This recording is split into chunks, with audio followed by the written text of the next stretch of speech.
In the 1920s, the U.S. government was desperate to assert dominance over the most basic human rights of its citizenry.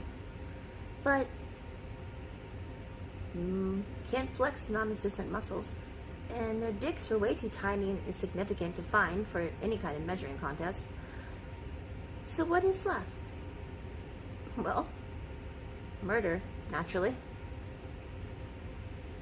Hi, I'm Rhys, and this is Rhysently, the only liquor channel that's not a dude behind a bar. Or two dudes behind a bar. Or a dude and a lady guest behind a bar. Or two dudes at a table in front of a bar. And we are doing Quick Liqs, number 2 edition, in which we will discuss how the U.S. government openly, maliciously, and horribly murdered its own citizens for more than a decade by poisoning their favorite alcoholic drinks. Makes you appreciate that booze right there, doesn't it? So I'm sure you've heard of Prohibition, and when we think of the 20s, we think of flappers, and we all have those speakeasy parties, but it wasn't really nearly as glamorous as that. When the government decided, and you can research why, even though it's stupid, people just shouldn't drink anymore, even though it wasn't hurting anything. Naturally, people wanted to still do it, and that's how bootlegging came around. Well, the government did not like the people not bowing down and obeying their every wish. Because, as we know, the government has a long history of being pissy little bitches. So, how do they decide to deal with this disobedience? Programs, reformation, perhaps some tasty alternatives? No. They jumped to the only natural conclusion. Murder. Yes. The government got pissed and started poisoning alcohol everywhere. They made every distributor do it that they could find. And talking poison that's horribly painful and absolutely deadly.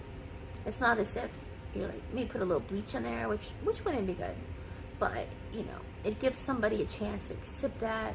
Like, okay, I know this is Everclear, but it shouldn't taste this bad, and maybe have a chance. No. Not only were the poisons they chose the most deadly possible, they couldn't be detected, and it sometimes made the alcohol actually taste better. Especially the main ingredient that's used in antifreeze today. And they also used the methyl derivative of alcohol, or denatured alcohol, formaldehyde, chloroform, sulfuric acid, just to name a fun few. You should remember too, at this time, and really since the very inception of alcohol, that alcohol was not just a party thing. It was very much used for medicinal purposes, not only for adults, but babies and children. I mean, people kept all kinds of alcohol in their medicine cabinets for all kinds of things. And that was a good idea because it does help a lot of things. So the government was killing, well, everybody. This went on for about 3 years. And then a government official, and brave dude, because when did we ever see this happen, the medical examiner of New York actually came forward, exposed the government, and told them they need to take responsibility and tried to warn citizens. Did that work? No, because it went on for about 7 more years. So we're talking more than 10,000 people just in New York, dead of agonizing deaths. And those are the ones who were lucky enough to die within 24 hours. Those who weren't sometimes spent years, horrible, debilitating illnesses, while their organs rotted inside them, and a lot of other icky things. Yes, let's just take a moment to reflect, shall we? Although, I don't think it comes as any great surprise that the U.S. government is not exactly fully considerate of the right of their citizens. In fact, I say very recent events show us they don't give a shit. And come on, if we can go pre-70s, why not pre-60s, 50s, and back into the 20s? Is it really that far away?